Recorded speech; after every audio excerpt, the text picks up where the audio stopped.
What foods might be affecting your health? If you have one of the following conditions: thyroid problems, arthritis, brain fog, fatigue, gut issues, infertility, fibroids, endometriosis, or breast cancer, autoimmune issues, you should consider taking the FIT test. Inflammation triggered by food sensitivity is an underlying problem for numerous conditions.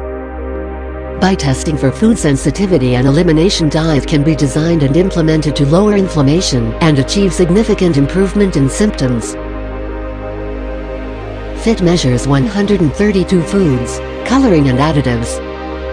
The FIT test employs unique methods that detect both IgG antibody and immune complexes together, which makes it the most sensitive test on the market.